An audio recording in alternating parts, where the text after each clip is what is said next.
Assalamualaikum warahmatullahi wabarakatuh. Selamat malam para pemirsa dimanapun kalian berada, khususnya yang ada di Kutai Timur. Kembali lagi dalam acara podcast Makin Maju bersama host paling tampan tentunya, Brandon Anto. Oke pemirsa, pada malam hari ini kita telah kedatangan narasumber. Jadi mungkin saya pada malam hari ini lebih kalem nih pembawaannya, lebih santai, enggak seperti malam-malam kemarin yang terlalu banyak ketawa ketiwi. Jadi pada malam hari ini, jadi langsung aja pada malam hari ini saya akan perkenalkan narasumber. Bintang tamu kita pada malam hari ini dia adalah Habib Muhammad Bakir. Assalamualaikum Bib. Waalaikumsalam warahmatullahi wabarakatuh. Oke. Kabarnya gimana Bib? Baik. Alhamdulillah sehat walafiat. Alhamdulillah. Oke Bib. Pada malam hari ini saya ingin bertanya-tanya sedikit tentang tali jagat nih Bib. Tali jagat ini Habib ini adalah sebagai ketua tali jagat ya Bib ya, benar? Benar sekali. Oke, baik Bib. Tali jagat itu apa sih Bib? Berbentuk ormas atau perkumpulan keagamaan itu Bib? Atau apa itu? Tali jagat sendiri. Relawan. Tali jagat itu relawan ya. Benar. Tali jagat adalah lengkapnya tali jagat bintang 9. Tali jagat bintang 9. Ya. Oke, baik Bib. Tali jagat ini dibentuknya kapan sih Bib? Dibentuknya sekitar pertengahan bulan September. Bulan September ini? Ya, benar. Ini jadi sekitar 1 bulan yang lalu ya, sekitar tanggal 12 atau tanggal 13 September mulai dibentuk. Oh, baik Bib. Terus untuk tali jagat ini dibentuk ini tujuannya apa dan arahnya kemana Bib? Tali jagat sendiri. Tali jagat bintang 9 adalah relawan yang dibentuk untuk mengakomodir aspirasi politik. Oh, lebih tujuannya ke politik Beb ya? Benar sekali. Oke. Jadi tali jagat bintang 9 ini dibentuk pada bulan Desember ya? September ya, baru terbentuk lah ya. Benar. Jadi tujuan dan arahnya itu untuk ke politik sendiri. Benar. Oke Bib. Untuk tali jagat bintang 9 ini untuk anggota sendiri yang terdaftar dalam perkumpulan perkumpulan lah Bib ya, bisa dibilang ya. Itu berapa Bib yang mungkin bisa yang terdata, ada berapa kira-kira yang bisa diperkirakan Bib? Ya, kami terus mendata. Okay. Orang-orang yang bergabung, karena memang backgroundnya itu adalah warga Nahdliyin di seluruh Kutai Timur, yang pastinya menghadapi pesta demokrasi ini ingin supaya aspirasi politiknya itu ada yang menampung. Oh gitu. Jadi tujuannya itu untuk ada aspirasi dari anggota tali jagat ini ada yang menampung gitu ya Beb ya. Benar. Karena kan secara organisasi Nahdlatul Ulama tidak boleh berpolitik. Betul sekali Beb. Namun warga Nahdliyin Nahdliyin adalah warga yang afiliasi politiknya adalah NU. Disebut warga Nahdliyin, memerlukan wadah untuk menampung aspirasi politiknya. Aspirasi politik. Benar, untuk itulah dibentuk relawan tadi. Oh, relawan ya, relawan tujuannya untuk menampung aspirasi ya masyarakat. Benar, aspirasi masyarakat Nahdliyin di seluruh Kabupaten Kutai Timur di dalam ikut aktif pada pesta demokrasi kali ini. Baik, Bib. Jadi tujuannya itu sebenarnya untuk dibentuknya itu tujuan utamanya untuk menampung aspirasi. Bib. Benar sekali. Oke, selama dibentuknya tali jagat bintang 9 ini, kegiatan apa yang paling sering dilakukan, yang paling mencolok dilakukan oleh tali jagat sendiri, tentunya di bidang apa itu Bib yang bisa dilakukan? Yang pertama kali tentunya ketika kita melakukan deklarasi mendukung gitu ya. Mendukung daripada calon bupati dan wakil bupati. Kabupaten Kutai Timur ini. Kami sekitar tanggal 24 September melakukan deklarasi mendukung pasangan Mahyunadi Haji Kinsu sebagai pasangan calon bupati dan wakil bupati yang kami dukung. Ya, betul. Jadi Tali Jagat ini sudah mendeklarasikan dukungan kepada paslon 01, tentunya kepada Bapak Haji Mahyunadi dan Bapak Haji Luluk Kinsu. Benar. Nah, apa yang membuat Tali Jagat ini mendukung penuh paslon 01? Mungkin ada programnya yang mungkin dianggap oleh Habib, wah ini bagus nih programnya. Iya, pertanyaan ini sering dilontarkan ke saya, bahkan di internal warga Nahdien pun menanyakannya. Ya. Kenapa Habib kok milih mendukung paslon nomor 1? Ya, betul. Kemudian saya sering menyampaikan di beberapa kesempatan bahwasanya dukungan kepada paslon nomor 1 ini sudah bulat, sudah tekad yang sangat kuat, dikarenakan sebelum kita melakukan dukungan pastinya kan saya melakukan penjajakan. Ya, benar. Semua calon itu datang ke rumah, minta restu, minta izin, minta doa. Di saat itu saya juga menggali mengenai kesiapan para calon ini untuk memimpin Kabupaten Kutai Timur, kemudian karakter daripada masing-masing calon ini, dan tentunya kesiapan untuk membangun Kabupaten Kutai Timur, khususnya dari sisi keterlibatan warga Nahdien secara aktif untuk membangun Kutai Timur. Seberapa siap para calon ini untuk melibatkan? Iya, betul sekali. Jadi lebih dilihat dari situ kesiapannya calon-calon yang ada di Kutai Timur. Benar sekali, kesiapan tadi. Baik, Bib. Yang paling cocok untuk Kabupaten Kutai Timur yang plural, yang multi etnis, multi suku, kemudian yang juga di sisi lain agamanya juga cukup kuat menurut saya. Benar. Banyak sekali kegiatan-kegiatan keagamaan yang ada di Kabupaten Kutai Timur, itu semua menjadi pertimbangan. Di antara pertimbangan itu semua disertai juga pastinya istikharah, karena kita juga pengen mencari keberkahan lah. Saya juga melakukan istikharah dan akhirnya keputusan diambil, kita siap mendukung memenangkan Haji Mahyunadi dan Haji Luluk Kinsu.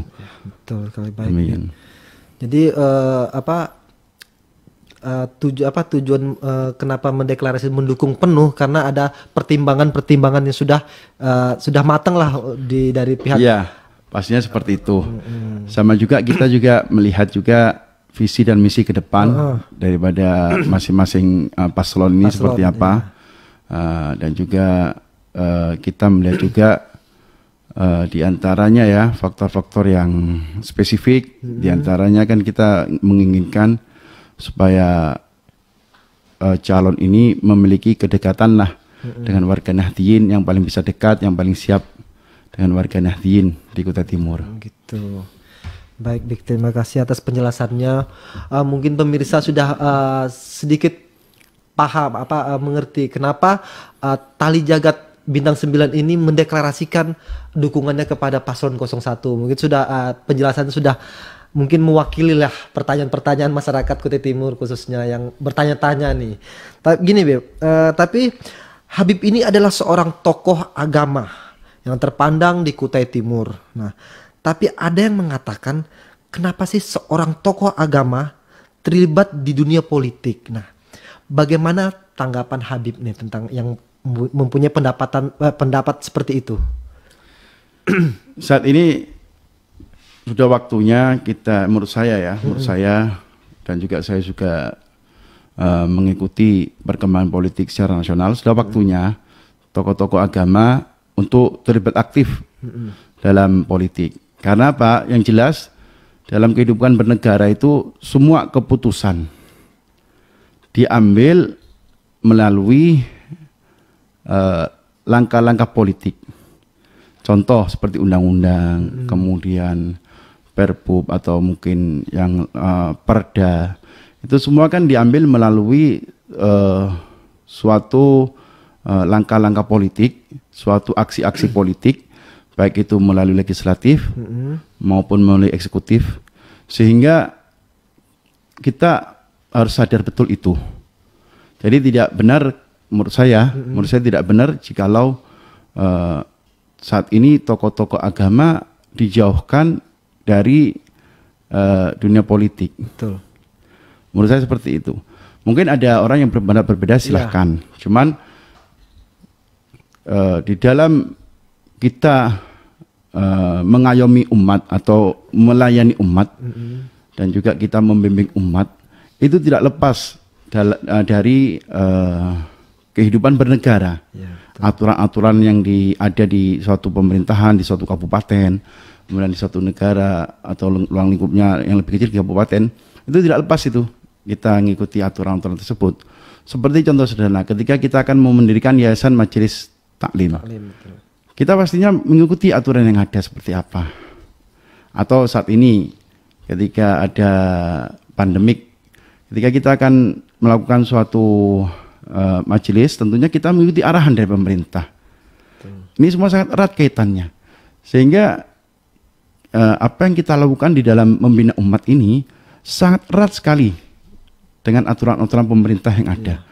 Dan itu semua pemerintahan yang ada, kemudian peraturan-peraturan yang dibuat tidak terlepas daripada tadi langkah-langkah politik, tidak terlepas dari lobby-lobby politik. Jadi harus disadari betul, tidak boleh saat ini kita itu jauh, tidak boleh.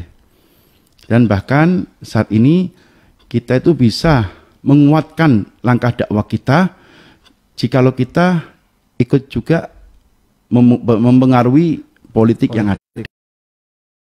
Timur ini benar sekali. Gitu. Itu bisa juga dijadikan ajang untuk dakwah kita. Betul. Ajang untuk dakwah kita. Kita kan ingin politik yang ada di daerah kita seperti DPRD itu diisi oleh tokoh-tokoh agama. Betul sekali, Beb. Sehingga di dalam membuat perda itu dilandasi oleh pemikiran seorang, seumpama di sana banyak ulama. Pastinya yang dihasilkan kan perda-perda yang dia hasilkan pastinya suatu perda yang sangat bermanfaat sekali bagi masyarakat. Betul. Mempertimbangkan juga alasan-alasan dari sisi keagamaan. Iya, betul sekali. Nah, seperti itu menurut saya. Jadi itulah ya. Jadi pandangan-pandangan orang seperti itu mungkin kebanyakan salah. Mungkin menurut saya pribadi itu pandangan-pandangan orang yang mungkin yang punya pandangan berbeda lah karena mereka mungkin anggapan mereka tentang kenapa tokoh agama ada di politik mungkin anggapannya berbeda-beda ini macam-macam kan. Betul sekali. Tapi bagaimana nih Beb untuk Habib sendiri untuk pandangan politik di Kutai Timur ini di mata Habib gimana nih pandangannya, pandangan politik berkembang yang ada di Kutai Timur tentunya. Ya saat ini kan kita semua menghadapi suatu pesta demokrasi untuk memilih bupati, bupati. Dan sudah ada 3 calon yang istilahnya berkompetisi lah. Dan masyarakat tentunya dengan 3 calon yang ada ini pastinya 3 calon ini adalah yang terbaik bagi masyarakat Kutai Timur. Saat ini seperti itu. Silakan masyarakat bergembira di dalam memilih siapa yang akan dipilih, silakan. Dan tentunya untuk memilih dengan aktif, maksudnya ketika hari H pencoblosan supaya hadir di TPS untuk memilih calon yang kita dukung, yang kita pilih, itu juga harus aktif. Kemudian untuk situasi politik saat ini, alhamdulillah saya bersyukur karena kompetisi yang ada ini tidak terlalu keras dalam artian kampanye-kampanye yang ada ini berjalan dengan baik. Tidak sampai ada gesekan-gesekan yang besar lah seperti itu. Benar, gesekan yang besar tidak terjadi dan semoga ini terus berjalan sampai nanti saat kita melakukan pencoblosan. Betul Pak, betul sekali Beb. Untuk kondisi politik memang pastinya akan berbeda saat ini dengan hari-hari sebelumnya, di mana saat ini ya karena ada perbedaan dukungan biasanya itu satu sama lain saling mengunggul-unggulkan yang Pasangannya siapa yang tertentu, didukung, akhirnya terjadi perdebatan. Ya, saya harap cukup sampai perdebatan saja. Betul sekali. Jangan sampai terjadi gesekan lah. Iya, betul sekali, Bib. Ya, tadi ngomong tentang perdebatan sendiri itu, Bib. Gimana pendapat Habib tentang berita hoax tentunya yang bertebaran di media sosial? Tentunya ya kita lihat sendiri contohnya yang ada di kita di 01 yang makin banyak berita-berita hoax yang ditujukan kepada kita, khususnya 01 nih. Tanggapan Habib gimana nih? Karena masyarakat sendiri kan saling olok-mengolok, saling saling kayak menebarkan hoax-hoax yang belum tentu kebenarannya itu 100% gitu, Bib. Jadi tanggapan Habib gimana nih? Ya, kalau tanggapan saya memang berita hoax ini sangat menyakitkan. Betul. Sangat menyakitkan karena kan isinya fitnahan. Ya. Saya juga pernah mendapati berita tentang paslon 01 yang tidak nyaman. Iya, betul. Yaitu tuduhan berupa ijazah palsu. Ijazah palsu, iya. Ya. Itu juga sempat menjadi suatu pertanyaan besar dari diri saya. Namun yang saya lakukan langsung saya melakukan tabayun. Saya langsung minta waktu untuk bertemu dengan beliau, Bapak Haji Mahyunadi. Kemudian beliau langsung sigap memenuhi saya saat itu juga. Kemudian saya tabayun, saya tanya bagaimana ini tentang tuduhan ijazah palsu yang dialamatkan langsung. Maksudnya gini, tuduhan itu dialamatkan ke KPU pusat ya, yang mana meminta agar dilakukan klarifikasi mengenai tuduhan ijazah palsu tadi. Alhamdulillah beliau menjelaskan dengan lugas dan juga disertai bukti yang meyakinkan sekali.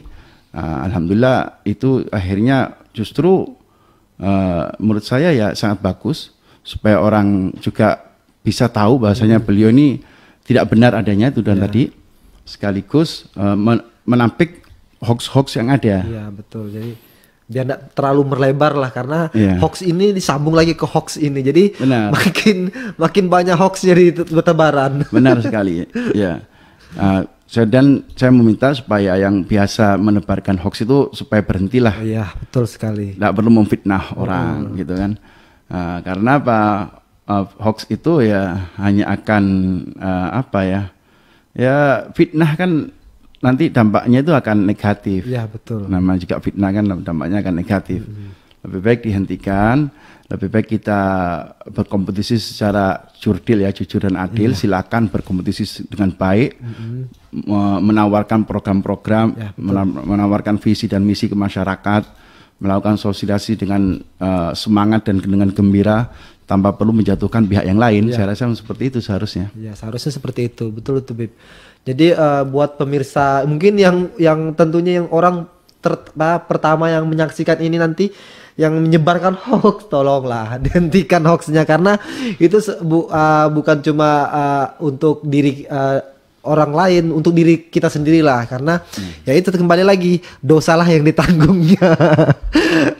Oke, Bib. Apa harapan Habib apabila nanti 01 insya Allah menjadi pemenang di pilkada 2020 ini yang akan memimpin Kute Timur? Harapan Habib apabila 01 yang jadi pemenang? Ya, saya sangat berharap nanti ke depannya beliau Bapak Haji Mahyunadi dan Bapak Haji Lulukinsu benar-benar memimpin Kute Timur dengan adil, kemudian juga membangun Kute Timur secara tepat, pembangunan yang bagus, yang tepat. Kemudian saya juga berharap khususnya beliau berdua juga menghidupkan syiar-syiar agama, membantu. Karena apa? Karena pastinya untuk membangun Kute Timur membutuhkan SDM yang bagus. Dan jalan untuk menciptakan SDM yang bagus dengan membantu syiar-syiar agama. Kalau syiar agamanya bagus, pastilah anak-anak muda di Kute Timur itu akan dekat dengan agama. Kalau sudah dekat dengan agama itu insya Allah akan terhindar dari segala macam maksiat, yang mana maksiat itu hanya akan menjerumuskan anak-anak muda kita. Nah, itu harapan saya ke depannya. Kemudian harapan lainnya juga supaya nanti di bidang pendidikan beliau juga berkenan membantu pendidikan yang berbasis agama yang bagus di Kute Timur ini, sehingga tidak perlu kita mengirim anak-anak muda kita, anak-anak remaja kita ke Jawa untuk mendapatkan pendidikan yang berbasis agama yang bagus. Iya. Mudah-mudahan ada lah di Kutai Timur seperti itu. Jadi mungkin harapannya seperti itu, pendidikan gitu ya. Tapi ngomong-ngomong tentang pendidikan, tapi di sini juga ada program 01 yang larinya ke pendidikan. Nah, begini, ngomong-ngomong tentang program, adakah program yang menurut Habib program ini sangat unggul sekali dari program-program calon-calon yang lain? Menurut Habib mungkin itu bisa memenangkan 01 tentunya, Habib ya. Iya. Program yang dimiliki oleh 01, paslon 01 yang berkaitan dengan pendidikan, di antaranya menggratiskan menggratiskan pendidikan hingga sampai ke jenjang kuliah. Nah, ini mudah-mudahan bisa terrealisasi dan benar-benar menciptakan antusias bagi orang tua yang ada di Kutai Timur untuk menyekolahkan anak-anaknya hingga jenjang pendidikan yang kuliah, hingga jenjang kuliah. Ini mudah-mudahan bisa terrealisasi dengan baik. Kemudian termasuk juga untuk pendidikan, di antaranya kita menginginkan mudah-mudahan beliau bisa menampung kelak itu adalah itu tadi yang seperti saya sebutkan tadi, pendidikan berbasis agama, dan juga tidak lupa untuk menciptakan atau menciptakan guru-guru juga yang terampil, guru-guru juga yang terampil, sehingga nanti guru-guru maupun dosen-dosen yang mengajar anak-anak kita itu cukup bagus gitu, sehingga kualitas hasil pendidikannya juga bagus sekali. Betul. Kemudian tidak lupa juga pendidikan berbasiskan akhlak. Pendidikan berbasiskan akhlak yang mana agar terbentuk suatu generasi muda yang berkarakter baik.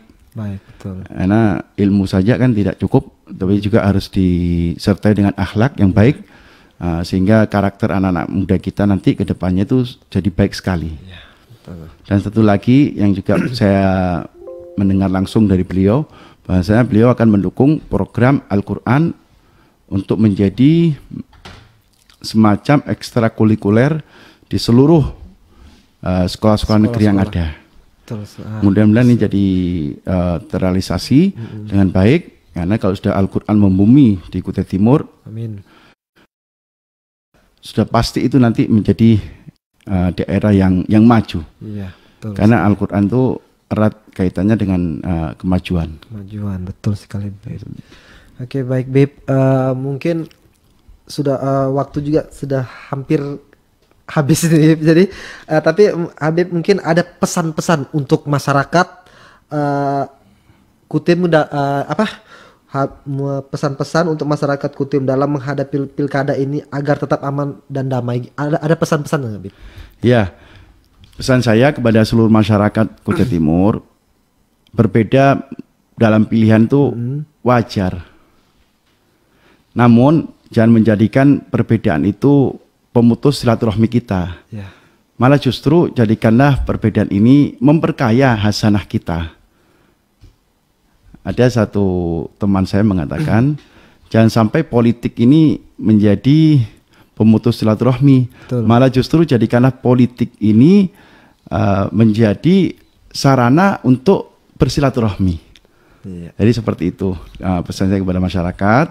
Ayo sama-sama kita dewasa di dalam perbedaan, apalagi ini perbedaan ini rutin akan 5 tahun sekali ada itu. Jadi kita harus menyikapinya dengan dewasa, dengan tetap tenang, tidak terbawa oleh berita-berita hoax yang memecah belah kita. Amin. Saya rasa seperti itu. Terima kasih Bib untuk penyampaian singkatnya pada malam hari ini, dan juga buat pemirsa di rumah, mungkin terima kasih telah menyaksikan podcast singkat kita bersama Habib Muhammad Bakir. Jadi mungkin saksikan terus podcast Makin Maju tentunya setiap hari tentunya ya di alaman Facebook Makin Maju tentunya. Oke, terima kasih Bib. Sama-sama. Mungkin telah hadir dalam undangan kami. Terima kasih telah meluangkan waktu untuk hadir di acara podcast pada malam hari ini. Dan terima kasih juga telah memberikan penyampaian baik tentang masyarakat Kutim yang telah menyaksikan podcast kita pada malam hari ini. Mungkin ada penyampaian dari Habib yang mungkin mengena di hati pada masyarakat. Mungkin kita ambil positifnya dan ingat, jangan sebar hoax, karena hoax itu tidak baik untuk orang lain dan tentunya untuk diri kita sendiri. Kalian tidak takut dosa? Kalau takut dosa jangan tebar hoax ya. Oke, baik Bib, terima kasih telah hadir pada malam hari ini. Jadi saya akhiri podcast kita pada malam hari dengan Assalamualaikum warahmatullahi wabarakatuh. Selamat malam. Terima kasih Bib.